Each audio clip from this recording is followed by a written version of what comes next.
पट्टी बांधी अपने हाथ से आस्करन जी के चरणों में। स्वयं बादशाह ने घुटने टेक कर तुरंत और कहा कि आज मैं निहाल हो गया। आपकी ये जो भक्ति है, ये जो निष्ठा है, आज प्रभु की हम पर बड़ी कृपा है जो मुझे दर्शन हुआ आप जैसे भक्ति की निष्ठा का। बादशाह अत्यंत प्रसन्न होकर के आपको क्या सुख प्रदान करें।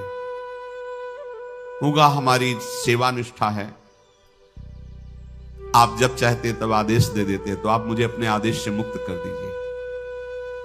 आज के बाद हमारा कोई शासन आपके ऊपर लागू नहीं रहेगा। आप जब चाहें स्वेच्छा से आप आ सकते हैं, ना आए तो आपका राज्य, हमारा कोई अधिकार आज से नहीं।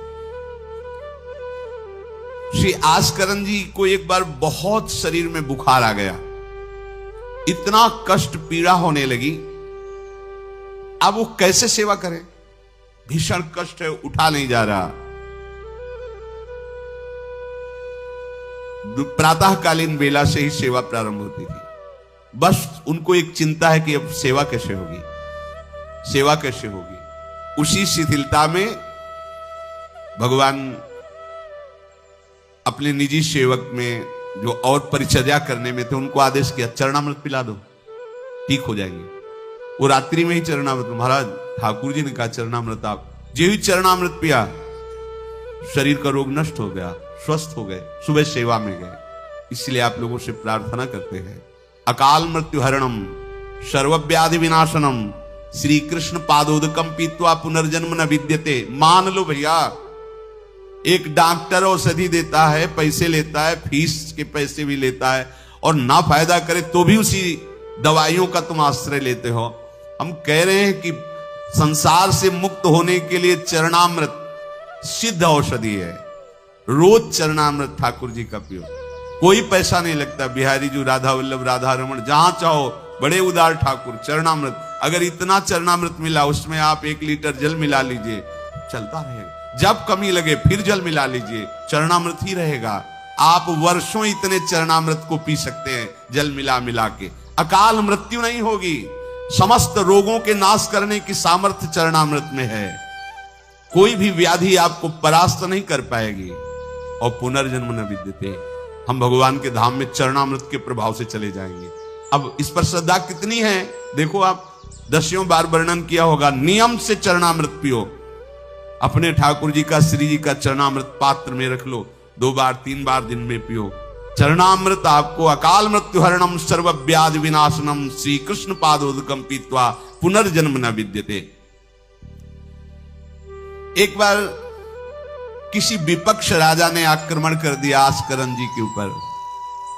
आस्करन जी के जब बात पता चली कि वो आक्रमण, तो उनका प्रभु हमसे मार काट नहीं होगा, सब में आप विराजमान हो, अब हमसे नहीं हो। या तो राजपद हटाओ, मुझे कहीं एकांत ले चलो, मैं आपके लिए रोऊं तड़पूं। अब ये सब नहीं होगा कि अब हम फिर तलवार उठाएं, मार काट शुरू करें। पर अंदर से आया कि तुम राजा हो तो प्रजा की रक्षा करना तुम्हारा कर्तव्य है। तो उन्होंने पूरी सेना सजाई, जानते हो कैसे? सब मंजीरा लो और स्वयं बोले नाम कीर्तन करो, राधा वल्लभ श्री हरिवंश श्री वृंदावन श्री। कहां जा रहे? बोले युद्ध करने जा रहे हैं। ऐसे युद्ध होता है। प्रभु से कहा हमसे मारकाट होने वाली नहीं, जब हमारा कर्तव्य ही तो हम ये कर्तव्य कर रहे हैं। राधा वल्लभ श्री हरिवंश, राधा नाम कीर्तन। तुरंत आकाश में मेघ छा गए और इतने बड़े बड़े ओले शत्रु पक्ष में, हल्की फुहारे इधर के पक्ष में। जहां नाम कीर्तन, हवा चल रही, हल्की हल्की नन्ही नन्ही फुइयां बरस रही और कीर्तन में हाल, और उधर इतने इतने बड़े ओले, सब भाग गए। अस्त्र शस्त्र की आवश्यकता नहीं हुई। शत्रु पक्ष जब भागा और उधर का राजा के चरणों में गिरा कि मुझे माफी दे दो, मुझे पता नहीं था आप इस कोटि के महाभागवत हैं। यह है अनन्य भक्ति। यदि हम अपने प्रभु की सेवा, प्रभु का नाम जब, प्रभु के गुणों का गायन करते हैं, तो किसी की भी ताकत नहीं कि हमें परास्त कर सके। और आप भूल जाइए ये बात कि आपके ही किए सब कुछ होता है।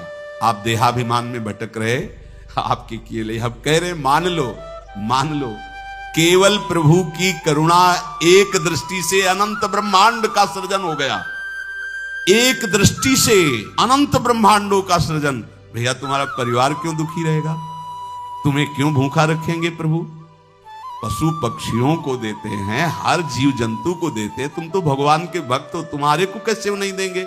विश्वास करो, जो तुम्हें कार्य मिला है धर्म पूर्वक करो, नाम जप करो, प्रभु की सेवा करो, गंदे आचरण, गंदे नशा, गंदी बातें ये सब छोड़ दो, क्योंकि यही तुम्हारी दुर्गति अशांति का कारण बनेगी। पैसा बढ़ा है, मदिरा पान करना, व्यभिचार करना, उसे सुख समझ रहे हैं। पैसा है, पद है, समझ रहे हैं कि हम जीवन का लाभ ले रहे हैं। अरे ये लाभ तो सुअर कुत्ता भी ले रहे भैया। निद्रा भय आहार मैथुन हर जीव भोग रहा है, तुम मनुष्य जन्म लेकर के बड़े बुद्धिमान होकर उसी भोग रहे हो, तो कौन सी बात? तिनते खर सूकर स्वान भले, गोस्वामी तुलसीदास जी। सुअर कुत्ता गदहा उससे अच्छे। क्यों? क्योंकि अपने कर्म भोग कर ऊपर की तरफ उठ रहे हैं, उनके पाप नष्ट हो रहे हैं। वो आप ऊपर उठकर मनुष्य जन्म कर प्राप्त करके पाप कर्म कर रहे हैं, आप नीचे अधोगति को जा रहे हैं। इसलिए सबसे प्रार्थना है, ये गंदे आचरण, जब आप मदिरा पीते हैं तो आपकी बुद्धि तमोगुण राक्षसी वृत्ति से हो जाती है। खुद आपको अनुभव इस बात का, आपकी दुर्दशा हो जाती है, बुद्धि भ्रष्ट हो जाती है। फिर व्यभिचार, जुआ, चोरी, हिंसा कैसे आपको सुख प्रदान करेंगे? ये जो निकृष्ट हैं, जो अधर्म है, जिनकी क्रिया ही दुखमय है, उस दुख से तुम कैसे सुख प्राप्त कर सकते हो? धर्म से चलो, गृहस्थ हो तो धर्म पूर्वक चलोगे तो गृहस्थी में ही भगवान तुम्हारा मंगल कर देंगे, भागने की जरूरत नहीं है। नाम जप करो, ठाकुर सेवा विराजमान करो, जो रूखा सूखा हो अपने ठाकुर को लाड लड़ाओ, अंतिम श्वास तक भगवान कृपा कर ही देंगे। हमारे जीवन का उद्देश्य भगवत प्राप्ति है। इन किन प्रकारेण अब हमारा जन्म इस संसार में ना हो, हम प्रभु के पास जाकर उनकी सेवा में रहें सदैव, जहां न मरना है, न जन्मना है, न दुख है, न सुख है, न बीमारी है, कोई किसी भी तरह का जहां लेस मात्र भी कष्ट नहीं है, प्रलय और महाप्रलय की वायु भी जहां प्रवेश नहीं करती, वो हमारे प्रिया प्रीतम का नित्य धाम है, वही हमारी विश्राम भूमि है। हम सब खूब राधा नाम जप करें और आकांक्षा करें कि इसी जन्म में हमें भगवत प्राप्ति हो।